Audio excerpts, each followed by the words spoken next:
Hello, and welcome back to another episode for the Project Seed Money podcast. My name is Sharissa Bradley, and I'm your host. And I'm so excited to be joined today with book designer for Paper Ring Studio, Karolina. Thank you so much for being with me today. Thank you for inviting me. Oh, it's my pleasure. I was so excited that we ended up meeting kind of in the most amazing way at one memoir summit.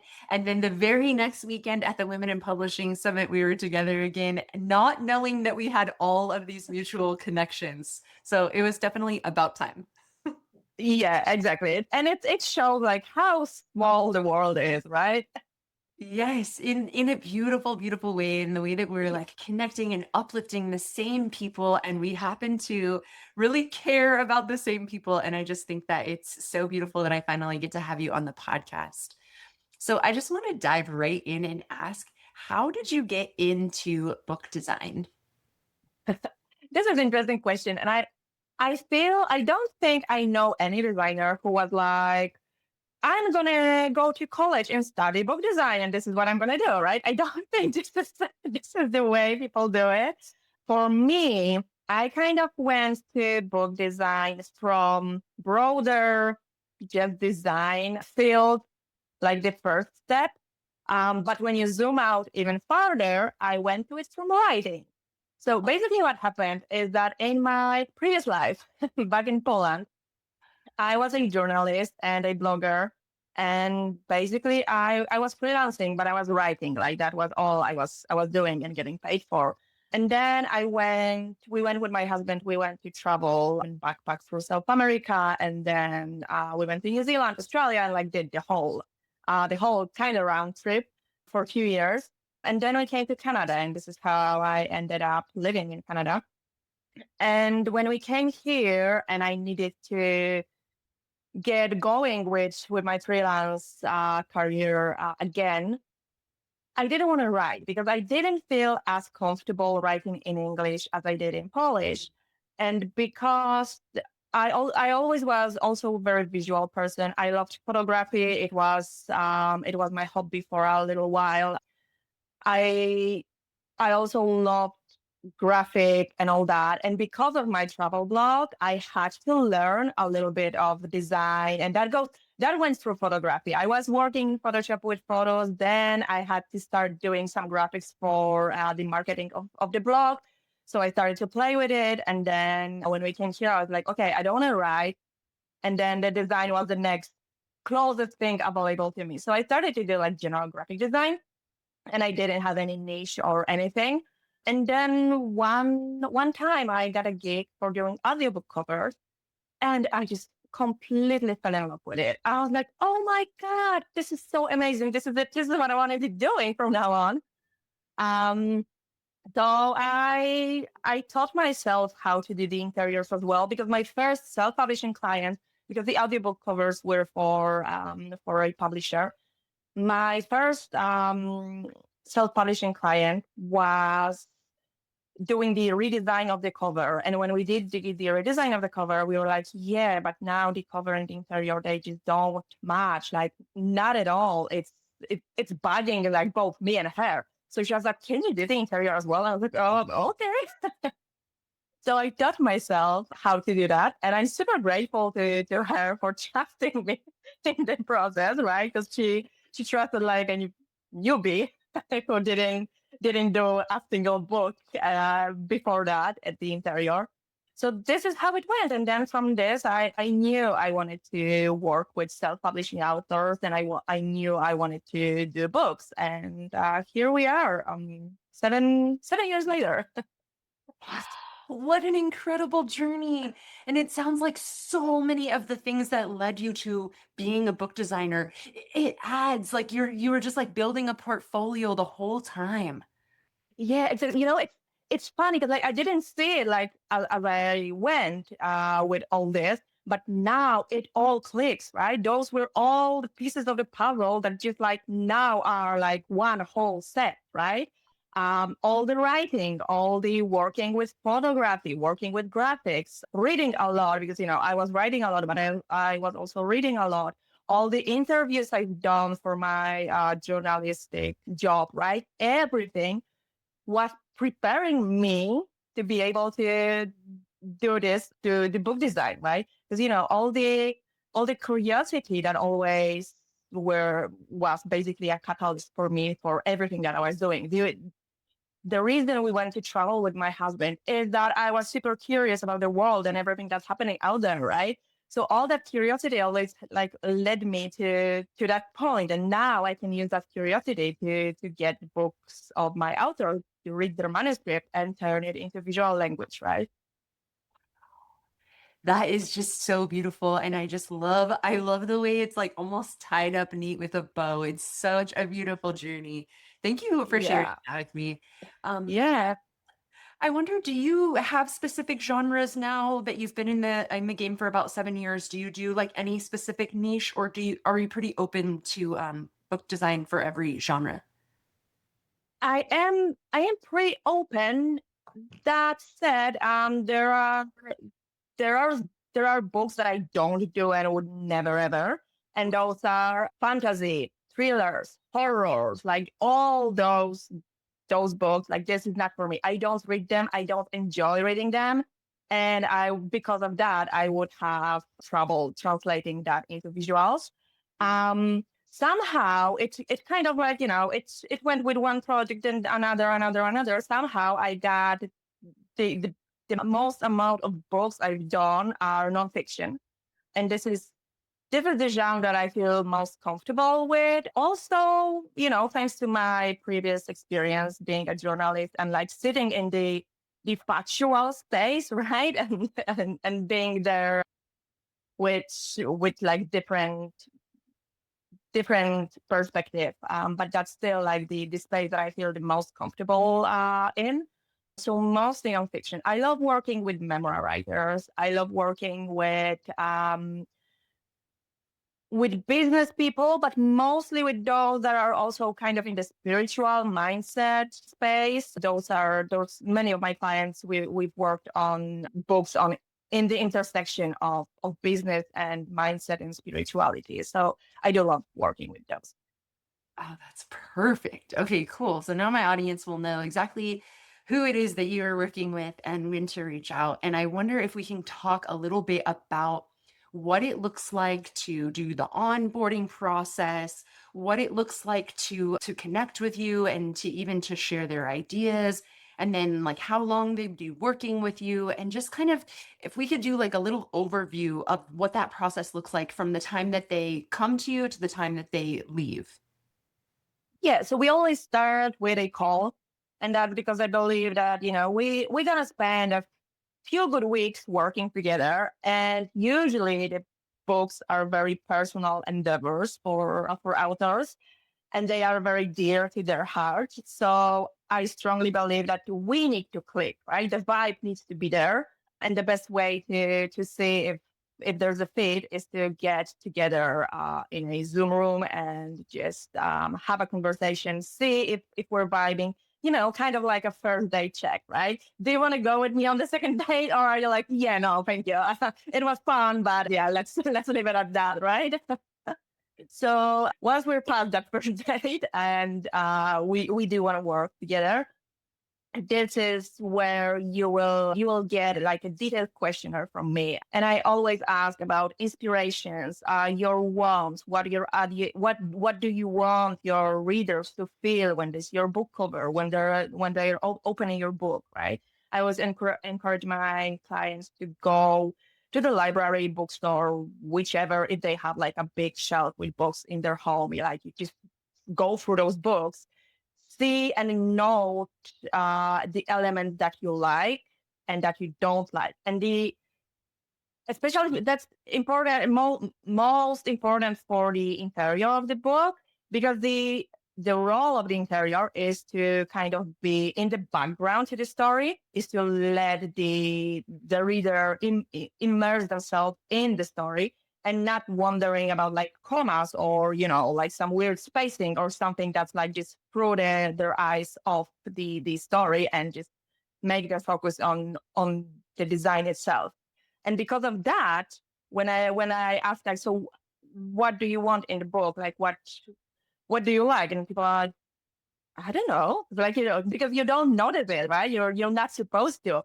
So this is when I always say, okay, get some books in front of you and just focus on that and focus on what you don't like, because then this will guide you into the what you like space, right?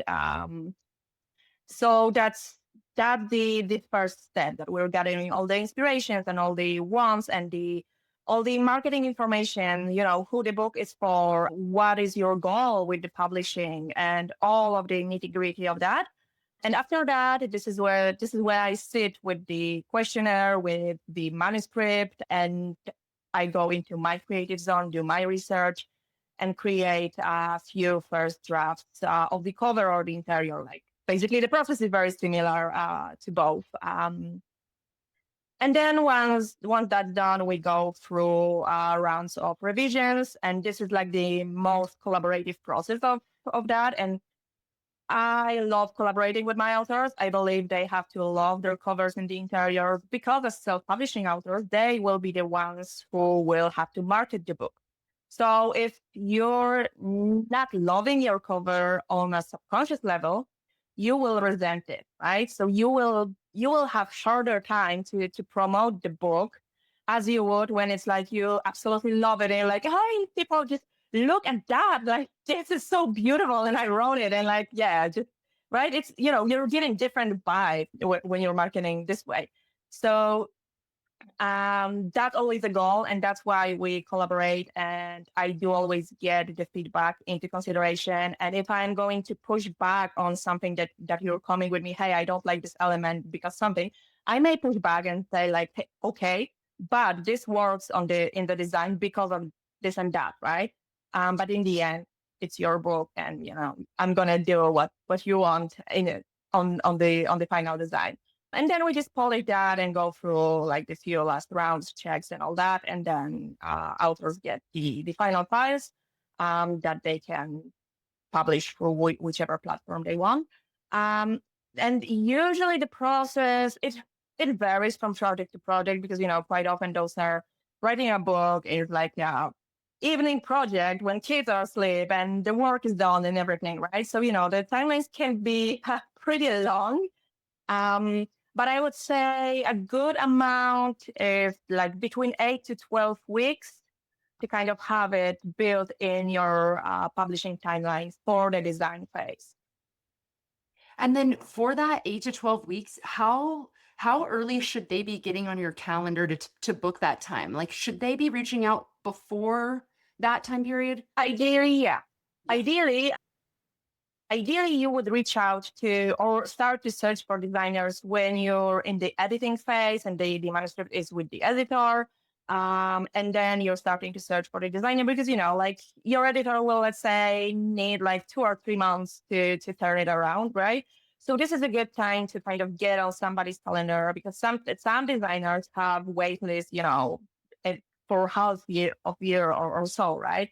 So for me, it depends on the season. There are seasons that I'm like, I will book you in 3 months in advance, and sometimes it's a little bit quieter, and I'm wrapping up few projects, and I can get you in like in 2 weeks, right?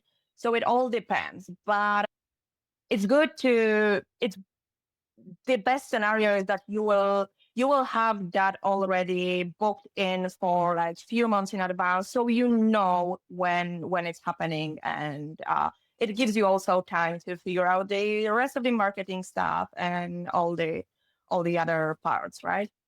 Yeah, yeah, and it seems like maybe even the intake form and things like that, understanding like their vision and what they want. Like if they reach out to you and they have enough time in their schedule, then all of those things can just kind of like happen Yeah. naturally versus like feeling rushed and not really getting what you want. So it sounds like the more time you have, the better.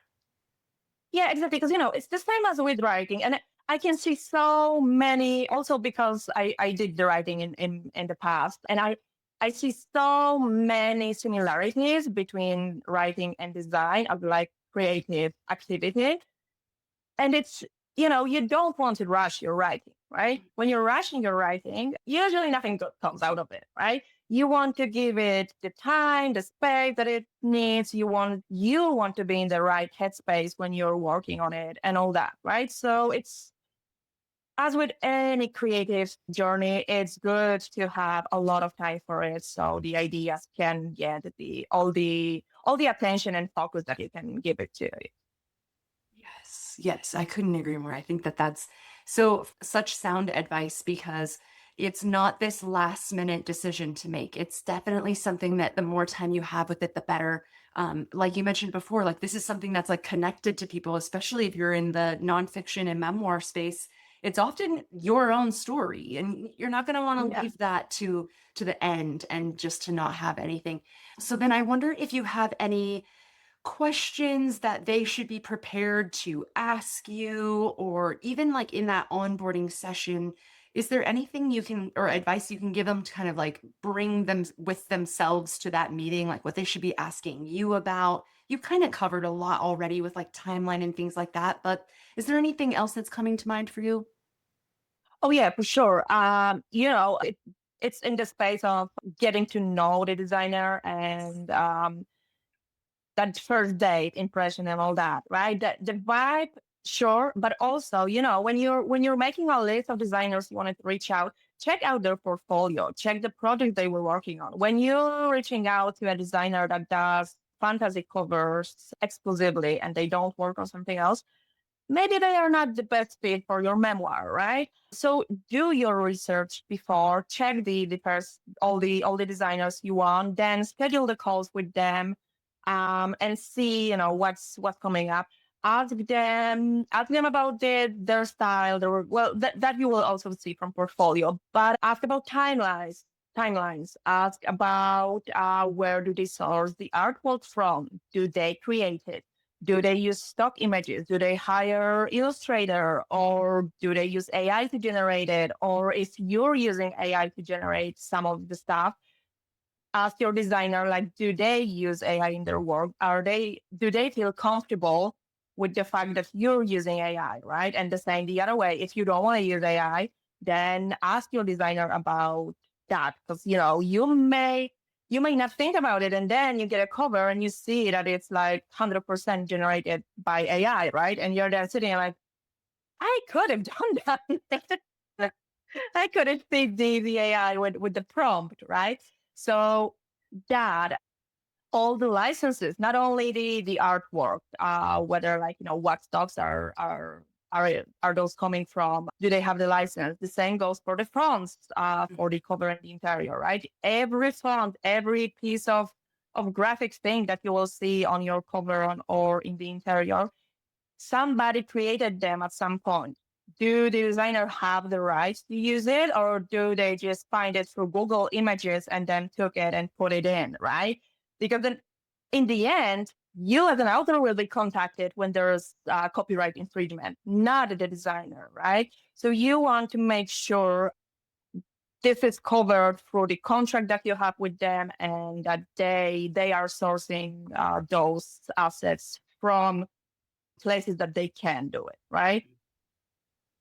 That's so, so key. And it kind of brings me to my next question perfectly, because the next question is about the red flags in the industry. And I feel like every single one of those questions that you just brought to our attention, there's a red flag answer to every single one of those. Like if they don't own the licensing, you're getting the copyright infringement. You know, so are there any other red flags that you can think of that are in the design industry that people can kind of be aware of when they're doing these interviews? Yeah, for sure. The other thing then, like the copyright infringement, that's a big one, right? So it's good to Yes. know where you're standing on. But also, all the things that are in the scope, if you're getting a proposal from them, or if not a proposal, then what is your conversation? What are your expectations? What are their expectations, right? If nobody told you that there are 3 revisions to the cover, and after third revision they are like, okay, now I'm going to charge you hourly for the work, other people like, what, why, right? I thought we agreed on a price, and this is what's going on, right? And it's like, it's it's all comes down to the expectations. If you're seeing a proposal and it says you have 3 revisions, after that we're going on hourly. You have this much proofreading edits in the interior, right? You will see 10 ideas or these 2 ideas or like whatever it is, the more clear the scope of work is for both parties, the better, because then you have something to come back to as well when things go sideways, right?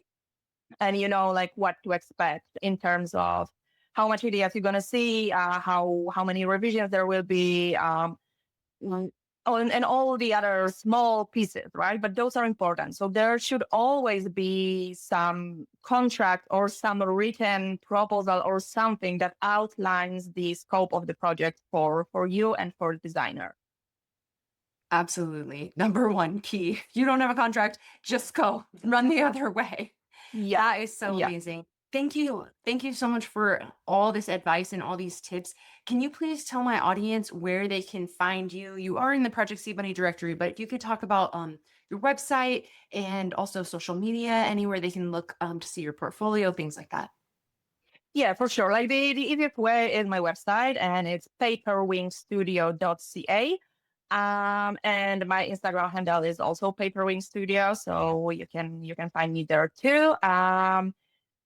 So yeah, those are. I'm active on LinkedIn as well, but those two are the easiest to type and get to follow me there. Perfect. I will make sure to have all those links, including the LinkedIn one as well, in the description. So it's easy for people to find you. And I just have one last question for you. And that is, if you have any advice for my audience, they're female authors, they're on the fence, they haven't quite gotten their first manuscript finished, and maybe it's fear that's stopping them. I wonder if you have any encouragement for them. Yeah, I do. I would say don't stop, work through your blog. Find something that will bring you joy again to that writing process, or like whichever step you're facing and you have a blog, and just go. If that's going for a meditation, go to the nature, like walk, run, swim, draw, like do whatever you need to do to get yourself back into that creative and beautiful space, where you feel most comfortable to create, and that's how you kind of get yourself back so you can create more things. And this works for me every time that I have some kind of block. I do have to get off my computer, off like looking at the screen at the project and be like, I don't know what else to do here, like I'm lost. I need to get out. I need to go to the nature, like go for a run or just sit with a coffee by the river and kind of clear my head. And then like the ideas are just flowing. So that's my thing, and I recommend it to anyone.